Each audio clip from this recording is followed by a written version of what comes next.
ಸ್ನೇಹಿತರೆ ನಮಸ್ಕಾರ. ನಾನು ರವೀಂದ್ರ ಜೋಶಿ.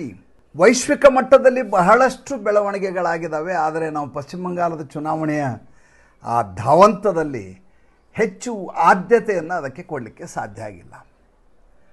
ನ್ಯೂಸ್ಗಳನ್ನು ಅಪ್ಡೇಟ್ ಮಾಡಬೇಕಾಗಿದ್ದು ನನ್ನ ಕರ್ತವ್ಯ ಆಗಿರೋದ್ರಿಂದ ಇಲ್ಲಿವರೆಗೂ ನಡೆದಂಥ ಇರಾನ್ ಮತ್ತು ಅಮೇರಿಕ ಮಧ್ಯದ ಯುದ್ಧದ ಈ ಕ್ಷಣದ ಮಾಹಿತಿಯನ್ನು ತಮಗೆ ನೀಡ್ತಾ ಇದ್ದೇನೆ. ಮೊದಲನೇದಾಗಿ ನಿಮ್ಗೆ ಈಗಾಗಲೇ ಗೊತ್ತಿರೋ ಹಾಗೆ 60 ದಿನಗಳ ಪೂರೈಸಿರುವ ಹಿನ್ನೆಲೆಯಲ್ಲಿ ಡೊನಾಲ್ಡ್ ಟ್ರಂಪ್ ಅವರು ಯುದ್ಧವನ್ನು ಮುಂದುವರಿಸುವ ಹಾಗಿಲ್ಲ. ಮುಂದುವರಿಸುವುದು ಆದರೂ ಕೂಡ ಅವರು ಸಂಸತ್ತಿನ ಅನುಮತಿಯನ್ನು ಪಡೆಯಬೇಕು. ಸಂಸತ್ತು ಅನುಮತಿಯನ್ನು ಕೊಡುವುದು ಅನುಮಾನ, ಸಂದೇಹ ಅಂತ ಗೊತ್ತಿರುವಂಥ ಡೊನಾಲ್ಡ್ ಟ್ರಂಪ್ ಅವರು ಇದ್ದಕ್ಕಿದ್ದ ಹಾಗೆ ಒಂದು ಹೊಸ ಆಟವನ್ನು ಆಡಿದರು. ಜೊತೆಗೆ ಪಾಕಿಸ್ತಾನದ ಮುಲ್ಲಾ ಮುನೀರು ಒಂದು ಹೊಸ ಕುತಂತ್ರವನ್ನು ಮಾಡ್ತಾ ಇದ್ದಾನೆ. ಅದರ ಬಗ್ಗೆ ನಾವೀಗ ಜಾಗರೂಕರಾಗಿರಬೇಕಾದ ಅನಿವಾರ್ಯತೆ ಇದೆ. ವಿಷಯ ಏನು ಅಂತ ಹೇಳ್ತೀನಿ. ಮೊದಲನೇದಾಗಿ ಫೆಬ್ರವರಿ 28ಕ್ಕೆ ಶುರುವಾದಂಥ ಈ ಯುದ್ಧ, ಇರಾನ್ ಮತ್ತು ಅಮೆರಿಕೆಯ ಮಧ್ಯೆ ಯುದ್ಧ, ಈ ಜುಲೈ 7ನೇ ತಾರೀಕಿಗೆ ಕದನ ವಿರಾಮವನ್ನು ಘೋಷಿಸುವ ಮೂಲಕ ಒಂದು ಹಂತದಲ್ಲಿ ಪಾಸ್ ಆಗುತ್ತದೆ. ಪಾಸ್ ಆಗಿರುತ್ತೆ, ಸ್ತಬ್ಧ ಆಗಿರುತ್ತೆ, ಕದನ ವಿರಾಮ ಆಗಿರುತ್ತೆ, ಯುದ್ಧ ಕೊನೆಗೊಂಡಿರೋದಿಲ್ಲ. ಅದಾದ ಮೇಲೆ ಮಾತುಕತೆಗೆ ಬಹಳ ಪ್ರಯತ್ನಗಳನ್ನು ಮುಲ್ಲಾ ಮುನೀರು ಮತ್ತು ಶಹಬಾಜ್ ಶರೀಫ್ ಮಾಡ್ತಾರೆ. ಸಾಧ್ಯ ಆಗೋದಿಲ್ಲ. ಇರಾನ್ ಸ್ವತಃ ಪಾಕಿಸ್ತಾನಕ್ಕೆ, ಇಸ್ಲಾಮಾಬಾದಕ್ಕೆ ಹೋಗಿ ಬರುತ್ತೆ. ಹೋಗಿ ಬಂದರೂ ಕೂಡ ಅಮೇರಿಕ ಅದರಲ್ಲಿ ಪಾಲ್ಗೊಳ್ಳೋದಿಲ್ಲ. ಡೊನಾಲ್ಡ್ ಟ್ರಂಪ್ ಅವರು 15-16 ಗಂಟೆ ಅಲ್ಲಿ ಪ್ರಯಾಣ ಮಾಡಿ ಬಂದಮೇಲೆ ಏನೂ ಲಾಭ ಇಲ್ಲ ಅದರಿಂದ ಅಂತ ಹೇಳ್ತಾರೆ. ಸಂಪೂರ್ಣವಾಗಿ ಯಾವ ಒಂದು ಯುದ್ಧದ ತಾರ್ಕಿಕ ಅಂತ್ಯ ಆಗಬೇಕು ಅದು ಅಂತ್ಯ ಆಗೋದಿಲ್ಲ. ಅಷ್ಟರಲ್ಲಿ 60 ದಿನ ನಿನ್ನೆಗೆ ಶುಕ್ರವಾರಕ್ಕೆ ಕೊನೆಗೊಂಡು ಹೋಗುತ್ತೆ.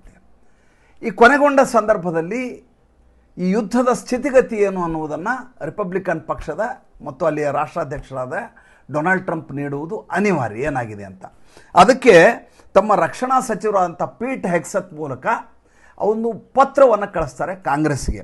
ಅಲ್ಲಿಯ ಸ್ಪೀಕರ್ ಆದಂಥ ಮೈಕ್ ಜಾನ್ಸನ್ಗೆ ಹಾಗೂ ಸೆನೆಟ್ ಪ್ರೆಸಿಡೆಂಟ್ ಅಂತ ಚಕ್ ಗ್ರಾಸ್ಬೆ ಅವರಿಗೆ ಒಂದು ಪತ್ರವನ್ನು ಕಳಿಸ್ತಾರೆ. ಏನಂತ ಕಳಿಸ್ತಾರೆ ಅಂತಂದರೆ, ಫೆಬ್ರವರಿ 28ಕ್ಕೆ ಶುರುವಾದಂಥ ನಮ್ಮ ಆಪರೇಷನನ್ನು, ಇರಾನ್ ವಿರುದ್ಧದ ಆಪರೇಷನನ್ನು ಏಪ್ರಿಲ್ 7ಕ್ಕೆ ನಾವು ಸ್ಥಗಿತಗೊಳಿಸಿದ್ದೇವೆ. ಅಲ್ಲಿಗೆ ನಾವು ಯುದ್ಧವನ್ನು ಮುಗಿಸಿದ್ದೇವೆ. We have terminated the war ಅನ್ನುವಂಥ ಶಬ್ದವನ್ನು ಬಳಸಿದ್ದಾರೆ. ಇದೇ ಶಬ್ದವನ್ನು ಅವ್ರು ಬಳಸಿದ್ರು. Terminated the war on 7th April 2026. Hostility terminated ಅಂದರೆ ಅವರ ನಮ್ಮ ಸೇಡು, ದ್ವೇಷ, ಹಾಗೆತನ ಏನಿತ್ತು ಅದಕ್ಕೆ ಕೊನೆಗಾಣಿಸಿದ್ದೇವೆ. ಅಲ್ಲ ರೀ, ನಿನ್ನೆವರೆಗೂ ಯುದ್ಧವನ್ನು ಮುಂದುವರಿಸ್ತೇವೆ, ನಿನ್ನ ದೇಶವನ್ನು ಸುಟ್ಟು ಹಾಕಿಬಿಡ್ತೀನಿ, ನಿಮ್ಮನ್ನು ಶಿಲಾಯುಗಕ್ಕೆ ಕಳಿಸ್ಬಿಡ್ತೀನಿ, ನಮ್ಮನ್ನ ಇನ್ನೂ ಆಟ ನೋಡಿಲ್ಲ ನೀನು, ಒಂದು ದಿವಸದಲ್ಲಿ ಏನು ಬೇಕಾದರೂ ಮಾಡಬಹುದು ನಾವು ಅಂತ ಹೇಳ್ತಾ ಇದ್ದಂಥ ಡೊನಾಲ್ಡ್ ಟ್ರಂಪು ಹೇಗೆ ಊಸರವಳ್ಳಿಯ ಹಾಗೆ ಬಣ್ಣವನ್ನು ಬದಲಿಸ್ತಾರೆ ಅನ್ನುವುದನ್ನು ನೋಡಿ. ಯಾವಾಗ ಈ ಮಾತನ್ನು ಇವ್ರು ಹೇಳಿದ್ರು ಪ್ರತಿಪಕ್ಷದವ್ರು ಇದನ್ನು ಒಪ್ಪಲಿಕ್ಕೆ ತಯಾರಿಲ್ಲ.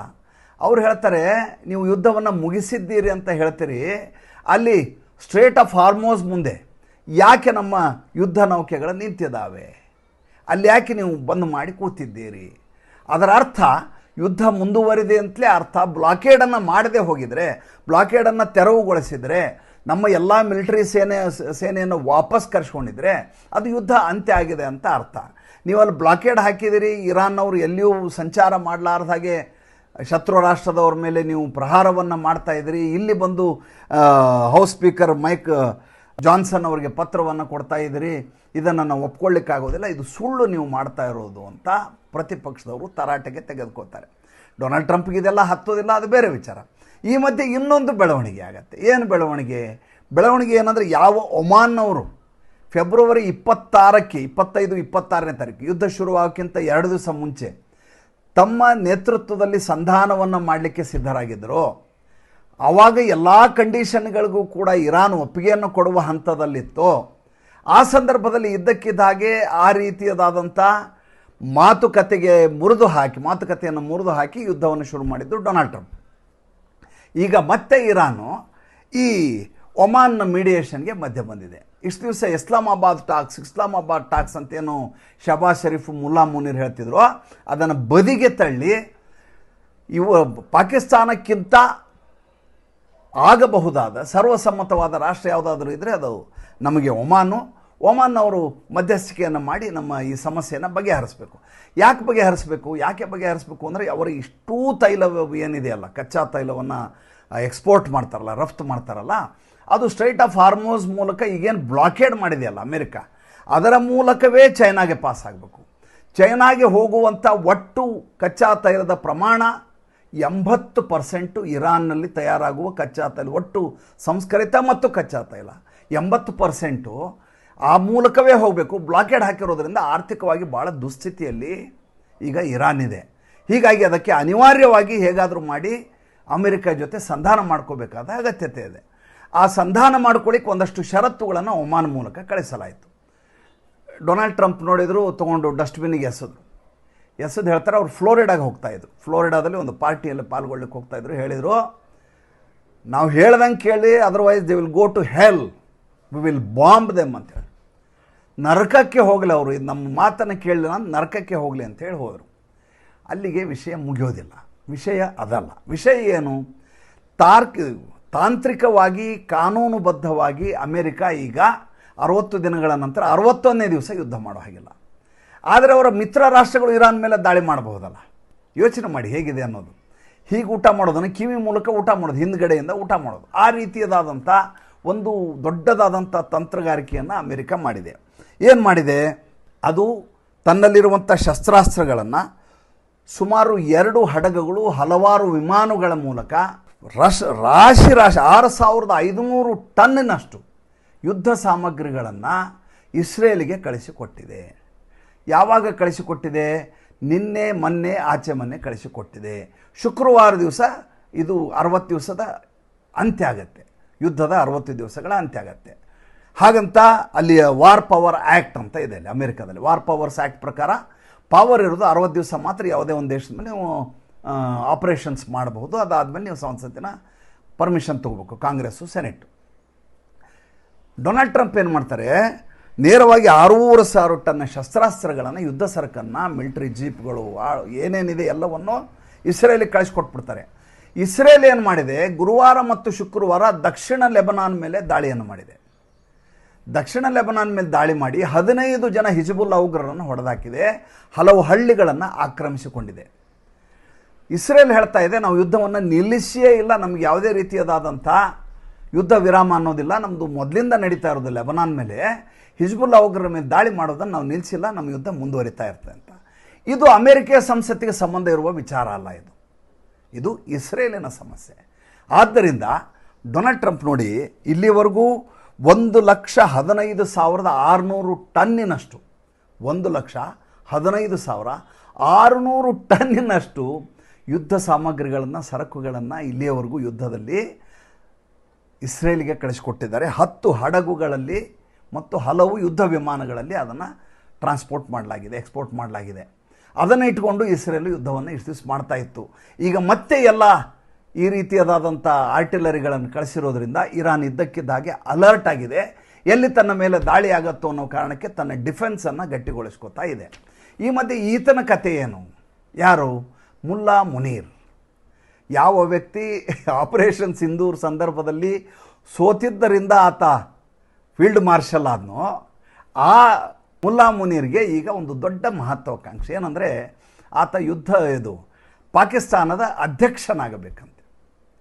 ಪಾಕಿಸ್ತಾನದ ಅಧ್ಯಕ್ಷ ಆಗಬೇಕು ಅಂದರೆ ಆತ ಏನಾದರೂ ಸಾಧನೆ ಮಾಡಬೇಕು.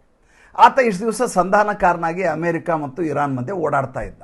ಇಸ್ಲಾಮಾಬಾದ್ ಟಾಕ್ಸ್ ಅಂತೇಳಿ ಜಾಗತಿಕ ಮಟ್ಟದಲ್ಲಿ ಇತ್ತೊಬ್ಬ ರಾಜನೀತಿಜ್ಞನ ಹಾಗೆ ಸೂಟು ಬೂಟು ಹಾಕ್ಕೊಂಡು, ಅದೇ ಹೇಳಿದ್ನಲ್ಲಿ ತಾಜ್ ಮಹಲ್ ಮುಂದ್ಗಡೆ ಸೆಲ್ಯೂಟ್ ಹೊಡೆಯೋ ರೀತಿ ಕಾಣಿಸ್ತಾ ಇದ್ದ. ಸೂಟು ಬೂಟು ಹಾಕ್ಕೊಂಡು ಓಡಾಡ್ತಾ ಇದ್ದ. ಈತ ಒಂದು ಅತಿ ದೊಡ್ಡದಾದಂಥ ಮಹತ್ವದ ಯುದ್ಧವನ್ನೇ ನಿರ್ಣಾಯಕ ಹಂತಕ್ಕೆ ತಂದು ನಿಲ್ಲಿಸಿದ ಅಂತ ಹೆಸರು ತಗೊಂಡು, ಅದಾದಮೇಲೆ ಈತ ಪಾಕಿಸ್ತಾನದ ಅಧ್ಯಕ್ಷ ಆಗಬೇಕು ಅನ್ನುವಂಥ ಮನಸ್ಥಿತಿಯಲ್ಲಿದ್ದ. ಪರ್ವೇಜ್ ಮುಷರ್ರಫ್ ರೀತಿಯಲ್ಲಿ ತಾನು ಒಬ್ಬ ರಾಷ್ಟ್ರ ಅಧ್ಯಕ್ಷ ಅನ್ಸ್ಕೋಬೇಕು ಅನ್ನುವಂಥ ಹಪಹಪಿಯಲ್ಲಿ ಕಾಯ್ತಾ ಇದ್ದ. ಯಾವಾಗ ಮಾತುಕತೆ ಮುರಿದು ಬಿತ್ತೋ, ಯಾವಾಗ ಯುದ್ಧವನ್ನೇ ನಿಲ್ಲಿಸಿದ್ದೀನಿ ಅಂತ ಅವ್ರು ಹೇಳಿದರು, ಈತನಿಗೆ ಇದ್ದಕ್ಕಿದ್ದ ಹಾಗೆ ಈ ಗೀಳು ಇನ್ನಷ್ಟು ಜಾಸ್ತಿ ಆಯಿತು. ಈ ಮಧ್ಯೆ ಆಗಿರೋ ಬೆಳವಣಿಗೆ ಏನು? ಒಮಾನ್ ಮೂಲಕ ಮಾತುಕತೆ ನಡೆಸ್ತಾ ಇದ್ದಾರೆ. ಹಾಗಾದರೆ ಪಾಕಿಸ್ತಾನಕ್ಕೆ ಏನು ಕೆಲಸ? ಪಾಕಿಸ್ತಾನದ ಪಾತ್ರವೇ ಇಲ್ಲ. ಈಗ ಒಮಾನ್ ಮುಂದಿನ ಮಾತುಕತೆಯನ್ನು ನಡೆಸೋದು ಅಥವಾ ಸಂಧಾನ ಮಾಡೋದು, ಸಂಧಾನ ಆಗದೇ ಇರೋದು, ಯುದ್ಧ ಆಗೋದು ಎಲ್ಲವೂ ಒಮಾನ್ ಮೂಲಕ ನಡೀತವೆ.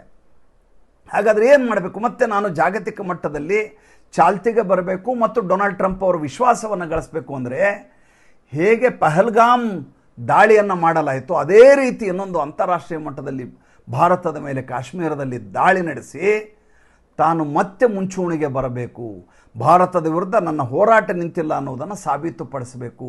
ನಾನು ಹಾಗೆ ಮಾಡುವ ಮೂಲಕ ಡೊನಾಲ್ಡ್ ಟ್ರಂಪ್ ಅವರ ವಿಶ್ವಾಸವನ್ನು ಗಳಿಸಬೇಕು, ತದನಂತರ ಅವರು ನನ್ನನ್ನು ರಾಷ್ಟ್ರದ ಅಧ್ಯಕ್ಷನನ್ನಾಗಿ ಮಾಡಲಿಕ್ಕೆ ತಯಾರಿ ಆಗ್ತಾರೆ ಅಂತ ಭಾರತದ ಮೇಲೆ ಈತ ಹದ್ದಿನ ಗಣ್ಣು ಇಟ್ಕೊಂಡು ಕೂತಿದ್ದಾನೆ. ಇದನ್ನು ಬೇರೆ ಯಾರೋ ಮೂರನೇದವ್ರು ಹೇಳಿದ್ದಲ್ಲ. ಮೊದಲೇದು CIA ಕೊಟ್ಟಿರುವಂಥ ವರದಿ ಅಮೇರಿಕಾದವರು, ಎರಡನೇದು ಭಾರತದ ಬೇಹುಗಾರಿಕೆ ಸಂಸ್ಥೆಗಳು ಇದ್ರ ಬಗ್ಗೆ ಮಾಹಿತಿಗಳನ್ನು ಹಂಚ್ಕೋತಾ ಇದ್ದಾವೆ. ಅಂದರೆ ಭಾರತದಲ್ಲಿ ಇನ್ನೊಂದು ದಾಳಿಗಾಗಿ ಈತ ಹಪಹಪಿಸ್ತಾ ಇದ್ದಾನೆ. ಹಾಗಂತ ಭಾರತ ಸುಮ್ಮನೆ ಕೂತಿದೆಯಾ?